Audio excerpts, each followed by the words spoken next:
For the best and latest podcasts available anywhere, go to the podcast app on your cell phone and type in GSMC to access free content-rich podcasts on health and wellness, book reviews, sports, entertainment, relationships, social media, movies, technology, finance, and even weird news. Subscribe and download the GSMC Podcast Network's family of shows, available everywhere podcasts are found.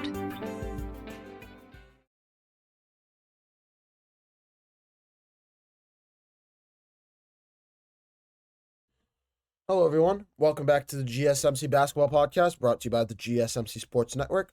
As always, I'm your host, Mero Fatemi. First off, I'm sorry if there was another little bit of a technical difficulty. I don't know what's going on today.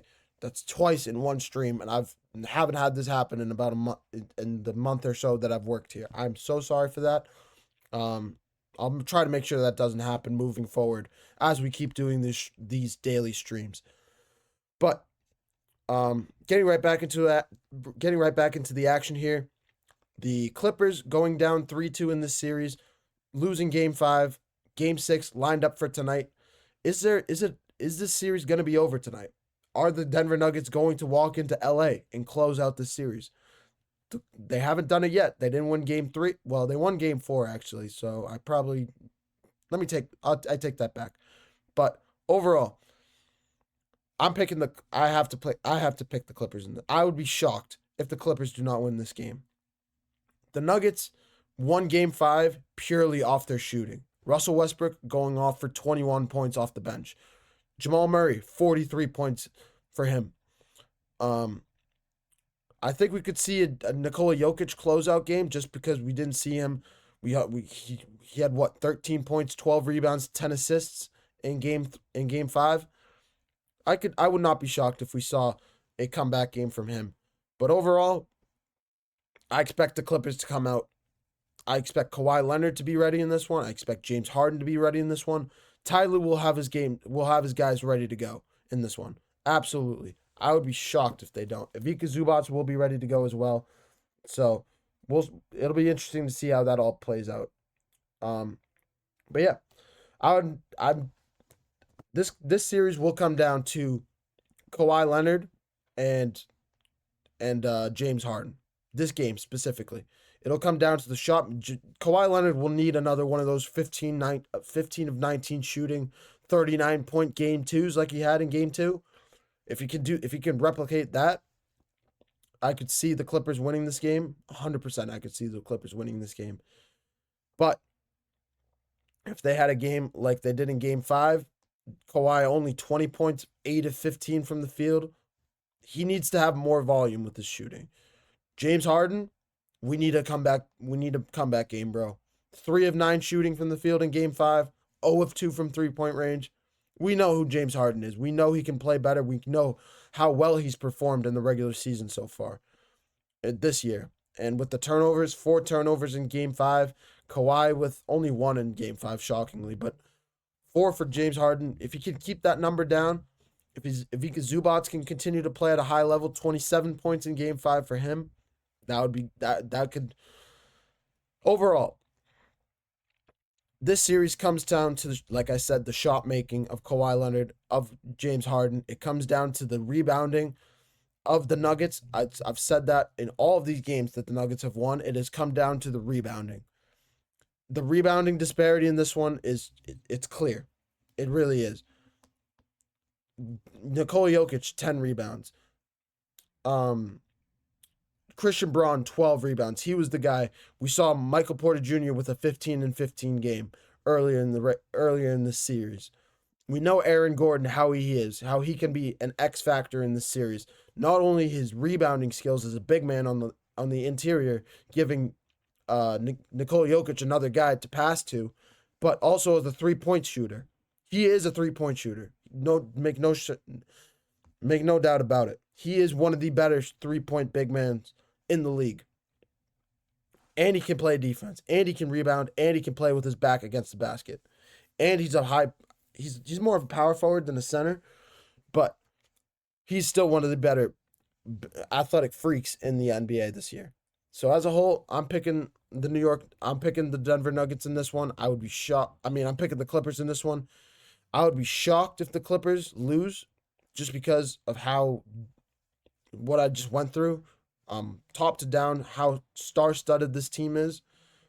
But I also know the Denver Nuggets have something to play for. I know Russell Westbrook is trying to win a chip. Jamal Murray is trying to win a second chip after losing in 7 games to the Minnesota Timberwolves last year. We know Nikola Jokic, he's the best big man in basketball. He's arguably the best player in the NBA this year. And overall, we'll see how it all plays out. I think it's going to be fireworks, as the series has been all series long. It's been fireworks. Back and forth. Both teams have been throwing haymakers at each other. But, yeah, I think, I would be shocked if the Nuggets win this game. We haven't seen them win a game in LA yet outside of game 3. Game 4 outside of the Aaron Gordon alley-oop dunk. But, yeah, I wish I had more to say. I don't know. Game 1, it came down to the turnovers that Russell Westbrook forced. I think I believe the Clippers had 20 turnovers in game 1. Game 2, it came down to the shot making of Kawhi Leonard, shooting 15 of 19 from the field. That was the game that I mentioned. Game 3, it was just overall Clippers all around. Game 3 was Clippers all around when they won by almost 25 points plus.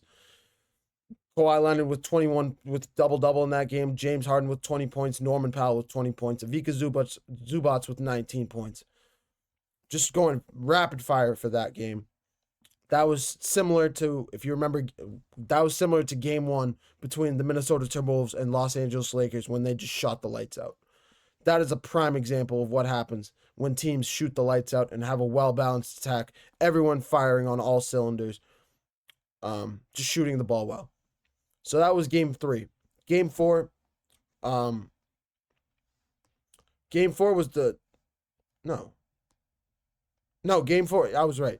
Game 4 was the alley-oop dunk from Aaron Gordon when they won that game from the putback dunk. That shocking. Both teams going back and forth. Clippers were down 22 points in that one and climbed their way all the way back to eventually tie and win this game. So that was unbelievable as a whole. And then obviously last game, game 6 or game 5 was the Denver Nuggets just shooting the lights out. So that is the series as a whole. I think the Clippers will win game 6 and it will be a game 7 back in Denver on Saturday, which get ready for that one. Buckle up because that game will be that game will be unbelievable. So, yeah. I wish I had more to talk about. There's just not a whole lot to talk about with this series. It comes down to Aaron Gordon as an X factor, how he can get his own offense going. It'll come down to Jokic, of course. He's the best player in the series. And then on the other side, it comes down to Norman Powell, really. I haven't really talked about Norman Powell in this series, but he has to be a legit number 3 if the Clippers want to win this series. He really does. In game 4 when they won, or game 3 when they won, he had 20 points. They need a replicated performance from him. He's an NBA champion. He won with the Toronto Raptors in 2019. We know how good he is, how prolific he is offensively, how he can get it going. If he can take a little bit of the pressure off James Harden, off Kawhi Leonard, I think Ty Lue is going to be a big key factor in this one, how he can scheme those guys open, because he needs whatever he hasn't done, whatever little secret tactics that he's kept in the playbook, he needs to throw everything in this game. This game he needs to throw everything in this game. He really does. Figure out what works, figure out what doesn't work. You've had 5 games of film, so I'm guessing you already know, but go back to game 3, watch that film, figure out how to get your guys open. Watch game 2, watch how Kawhi Leonard was getting open, try and boost his confidence, try and get him open so he can get a boost of confidence so he can shoot the ball more in the fourth quarter, to have more confidence in that shot, and eventually be one of the better shot makers in this series. And then on the other side, we have David Adelman, a young head coach. I'm not going to go into the Mike Malone spiel like I have many games, recapping many of these games, previewing many of these games.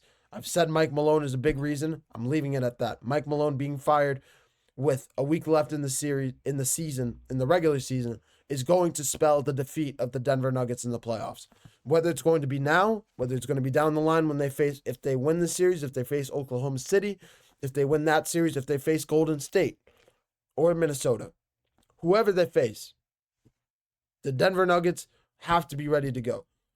And it's going to come down to the experience of their coaching, getting their guys ready, getting their guys open, and getting their guys schemed up and ready to go.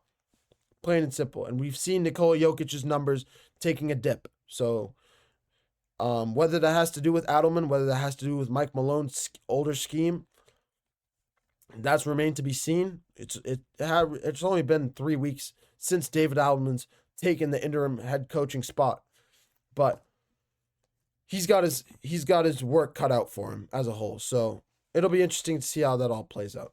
I'm going to take a short break. When we come back, we're going to take a look at the San Antonio Spurs.